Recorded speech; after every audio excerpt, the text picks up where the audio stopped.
Hello friends, स्वागत है आप सभी का हमारे यूट्यूब चैनल बिनर्स एजुकेशन पॉइंट पर। और आज हम चर्चा करेंगे हिस्ट्री के कुछ 6 मार्कर और 3 मार्कर पर। लेकिन उससे पहले अगर आपने हमारा चैनल सब्सक्राइब नहीं किया है तो हमारे चैनल को सब्सक्राइब कर लीजिए और हमारे नोट्स को परचेस करना ना भूलें, क्योंकि जो हमारे नोट्स हैं वह 2019 की मुख्य परीक्षा तथा 2020 की मुख्य परीक्षा के लिए अत्यंत ही लाभकारी हैं और आपको 100% सफलता दिलाने में सुनिश्चित है।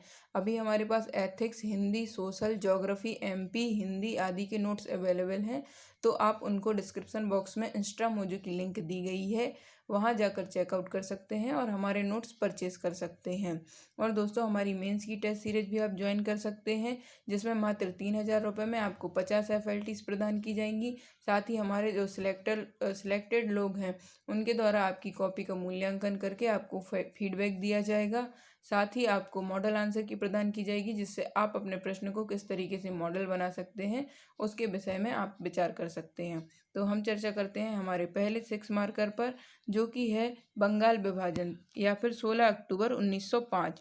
तो जो 16 अक्टूबर 1905 है, इसे बंगाल विभाजन के नाम से भी जाना जा सकता है, क्योंकि 16 अक्टूबर 2005 को ही बंगाल विभाजन की घोषणा की गई थी। इसे शोक दिवस के रूप में मनाया जाता है। लॉर्ड कर्जन के द्वारा विभाजन किया गया था और इसका जो उद्देश्य था वो बंगाल में राष्ट्रीय चेतना समाप्त करना। इसका जो प्रमुख उद्देश्य रहा है वह है बंगाल में राष्ट्रीय चेतना को समाप्त करना। तो बंगाल विभाजन आप इस प्रकार से भी लिख सकते हैं, अगर आपको कभी बंगाल विभाजन की टिप्पणी आती है, शोक दिवस की टिप्पणी आती है, या 3 मार्कर में आपसे पूछा जाता है कि बंगाल विभाजन या शोक दिवस क्या था, तो आप लिख सकते हैं कि 16 अक्टूबर 1905 को यह घटित हुई यह घटना। इसे बंगाल विभाजन के नाम से जाना जा सकता है, इसे शोक दिवस के रूप में मनाया जा सकता है। इसका जो प्रमुख उद्देश्य था वह था बंगाल में राष्ट्रीय चेतना को समाप्त करना और लॉर्ड कर्जन के द्वारा यह घटनाक्रम को अंजाम दिया गया था। इसके पश्चात हमारा जो दूसरा 3 मार्कर है वह है व्यक्तिगत सत्याग्रह क्या है। तो व्यक्तिगत सत्याग्रह जो है वह 1939 में शुरू हुआ था और यह जबलपुर से प्रारंभ हुआ था। यह गांधी जी की प्रेरणा से प्रारंभ हुआ था। इसके जो प्रथम सत्याग्रही थे वह विनोबा भावे थे और जो द्वितीय सत्याग्रही थे वह जवाहरलाल नेहरू थे। व्यक्तिगत सत्याग्रह 1939 में जबलपुर से प्रारंभ हुआ था। यह गांधी जी की प्रेरणा से स्टार्ट हुआ था और इसमें जो प्रथम सत्याग्रही थे वह विनोबा भावे तथा जो द्वितीय सत्याग्रही थे वह जवाहरलाल नेहरू थे। अब हमारा जो अगला 3 मार्कर है वह है पानीपत का तृतीय युद्ध। तो पानीपत का जो तृतीय युद्ध हुआ था वह 1761 ईस्वी में हुआ था। पानीपत का तृतीय युद्ध हुआ था 1761 ईस्वी में। इसमें पेशवाओं के अधीन मराठे एक बड़ी शक्ति के रूप में उभरे थे। तो आप इसको यहाँ एक पहला पॉइंट बना सकते हैं। फिर दूसरा पॉइंट आप यहाँ से ले सकते हैं कि बालाजी विश्वनाथ के प्रतिनिधि रघुनाथ राव ने पंजाब को जीत लिया और वहाँ पर सूबेदार की नियुक्ति की। इस कारण अहमद शाह अब्दाली, जो पंजाब पर अपना अधिकार मानता था, नाराज हो गया था और उसने पंजाब पर पुनः अधिकार करने के लिए तैयारियां शुरू कर दी थी। तो यह जो है यह पानीपत के युद्ध की भूमिका के रूप में आपके सामने प्रस्तुत है। अब हम चर्चा करते हैं हमारे अगले 6 मार्कर पर, लेकिन उससे पहले आप इसमें थोड़ा सा और देख लीजिए कि पानीपत के तृतीय युद्ध में आप क्या लिख सकते हैं। तो आप ये तो लिख ही सकते हैं कि 17 जून को हुआ था, साथ ही यह 14 जनवरी को प्रारंभ हुआ था। 14 जनवरी 1761 को यह हुआ था और यह मराठों तथा अहमद शाह अब्दाली के बीच हुआ था, जिसमें अब्दाली की जीत हुई थी। तो इस प्रकार से, और जो पानीपत का तृतीय युद्ध का जो प्रत्यक्षदर्शी थे, जिन्होंने अपनी आंखों से इस युद्ध को देखा था, वो काशीराज पंडित जी थे। तो इस प्रकार से आप उसमें लिख सकते हैं। अब जो हमारा पहला 6 मार्कर है वह है भारत में सुधार आंदोलनों का प्रभाव बताइए। तो भारत में जो सुधार आंदोलन चलाए गए थे, चाहे वह राजा राम मोहन राय द्वारा हो या महादेव गोविंद रानडे द्वारा, स्वामी विवेकानंद आदि द्वारा, तो जो समाज सुधार के प्रयास किए गए थे उन आंदोलन का या समाज सुधारकों का भारतीय समाज पर क्या प्रभाव पड़ा, भारत में क्या प्रभाव पड़ा, तो आज हम इस 6 मार्कर में उस विषय पर चर्चा करेंगे। तो भारत में सुधार आंदोलन का प्रारंभ राजा राम मोहन राय द्वारा किया गया था, इसीलिए इन्हें आधुनिक भारत का अग्रदूत या आधुनिक भारत का पिता भी कहा जाता है, जिन्होंने धर्म सुधार के साथ साथ समाज सुधार पर भी बल दिया था। वह दयानंद सरस्वती, महादेव गोविंद रानडे, स्वामी विवेकानंद विवेकानंद आदि ने भी समाज सुधार हेतु प्रयास किए थे। इसके पश्चात क्या क्या प्रभाव पड़े, तो इसके सकारात्मक और नकारात्मक प्रभाव के रूप में आप अपना प्रेजेंटेशन कर सकते हैं।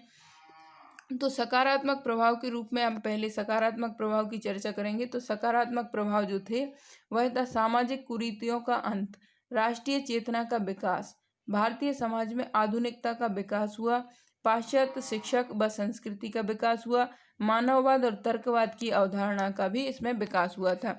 इसके पश्चात पूजा का अधिकार हर जाति को दिया गया था, व्यक्ति की स्वतंत्रता और समानता की अवधारणा का विकास हुआ था इसके अंतर्गत। तो एक बार फिर से हम अपने सकारात्मक प्रभावों पर चर्चा कर लेते हैं।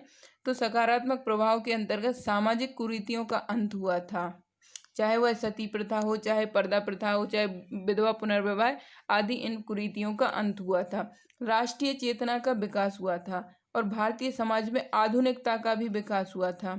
पाश्चात्य शिक्षा का विकास हुआ था, पाश्चात्य शिक्षा का विकास हुआ था। मानववाद और तर्कवाद की अवधारणा का विकास हुआ था। पूजा का अधिकार हर जाति को दिया गया था और व्यक्ति की स्वतंत्रता और समानता की अवधारणा का विकास हुआ था।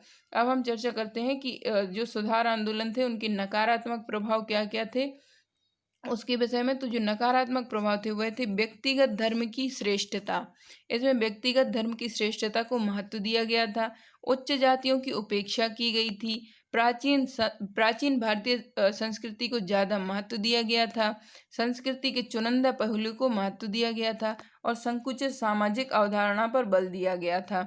इस प्रकार से यह नकारात्मक प्रभाव है कि व्यक्तिगत धर्म की श्रेष्ठता पर बल देना, उच्च जातियों की उपेक्षा की गई, प्राचीन भारतीय संस्कृति को ज़्यादा महत्व दिया गया तुलनात्मक रूप से, संस्कृति के चुनिंदा पहलू को महत्व दिया गया और संकुचित सामाजिक आधार पर बल दिया गया। इसके पश्चात हम चर्चा करते हैं हमारे अगले 6 मार्कर पर, जो कि है लाहौर अधिवेशन 1929।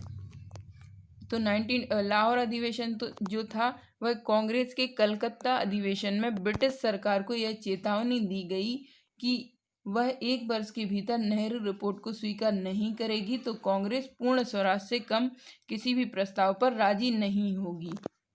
तो जो कांग्रेस का कलकत्ता अधिवेशन हुआ था उसमें ब्रिटिश सरकार को यह चेतावनी दी गई थी कि यदि वह 1 वर्ष के भीतर नेहरू रिपोर्ट को स्वीकार नहीं करेगी तो कांग्रेस पूर्ण स्वराज से कम किसी भी प्रस्ताव पर राजी नहीं होगी।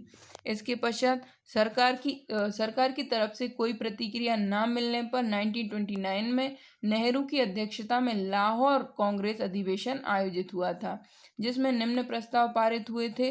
तो जो लाहौर कांग्रेस अधिवेशन के प्रमुख प्रस्ताव जो पारित हुए थे उसके प्रस्ताव निम्नलिखित हैं। तो पहला जो प्रस्ताव है वह है स्वतंत्रता आंदोलन का लक्ष्य पूर्ण स्वराज निर्धारित किया गया था। जो स्वतंत्रता आंदोलन का लक्ष्य था वह पूर्ण स्वराज निर्धारित किया गया था। गांधी जी को पुनः स्वतंत्रता आंदोलन का नेतृत्व सौंप दिया गया था। पहला जो है वह है पूर्ण स्वराज का लक्ष्य घोषित किया गया था और जो गांधी जी को पुनः स्वतंत्रता आंदोलन का नेतृत्व सौंप दिया गया था। गांधी जी को सविनय अवज्ञा आंदोलन शुरू करने का अधिकार दिया गया था और गोलमेज सम्मेलनों के बहिष्कार करने का इसमें निर्णय लिया गया था और 26 जनवरी 1930 को स्वाधीनता दिवस मनाने का फैसला भी इसी के अंतर्गत लिया गया था। तो दोस्तों इस प्रकार से ये हमारे हिस्ट्री के नोट्स के कुछ 6 मार्कर और 3 मार्कर थे।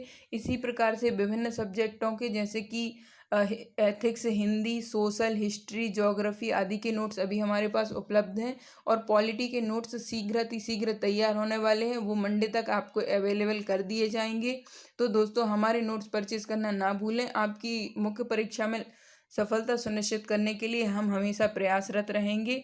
इस प्रकार से हमारे नोट्स तैयार किए जाते हैं कि आपको कहीं भी अन्यत्र पढ़ने की ज़रूरत ना पड़े और आपके सभी टॉपिक इसी के अंतर्गत कवर हो जाएं। और दोस्तों मुख्य परीक्षा का जो मूल मंत्र होता है वह यही होता है कि राइटिंग प्रैक्टिस। तो राइटिंग प्रैक्टिस के लिए आप हमारी मेंस की टेस्ट सीरीज ज्वाइन कर सकते हैं, जो कि मात्र 3000 रुपये में है और आपको उसके अंतर्गत 50 FLTs प्रदान की जाती हैं। आपकी कॉपी का मूल्यांकन जो हमारे सिलेक्टेड लोग हैं उनके द्वारा ही किया जाता है। साथ ही आपको एक मॉडल आंसर की प्रदान की जाती है। साथ ही आपकी कॉपी का मूल्यांकन करके आपको फीडबैक भी प्रदान किया जाता है और हमारी एक प्री की टेस्ट सीरीज भी चलाई जा रही है, जिसमें मात्र 1000 रुपये में आपको 100 FLTs प्रदान की जाती हैं और उसके साथ ही आंसर की प्रदान की जाती है। और दोस्तों, जब भी आप हमारे नोट्स परचेज करते हैं इंस्टा मोजो की लिंक से, तो वहाँ अपना व्हाट्सएप नंबर ज़रूर इनपुट करें। उससे हम आपको हमारे व्हाट्सएप ग्रुप में ऐड कर लिया जाएगा और मुख्य परीक्षा से संबंधित महत्वपूर्ण कंटेंट आपको वहाँ पर मिलता रहेगा। तो इस प्रकार से ये हमारे नोट्स हैं। आप हमारे नोट्स परचेज कर सकते हैं। डिस्क्रिप्शन बॉक्स में इंस्टा मोजो की लिंक दी गई है, वहाँ पर जाकर।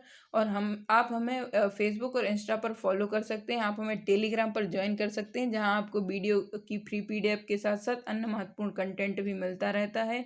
और हमारे वीडियो को लाइक और शेयर करना ना भूलें और हमारे चैनल को सब्सक्राइब जरूर करें। धन्यवाद दोस्तों, मिलते हैं अगले वीडियो में।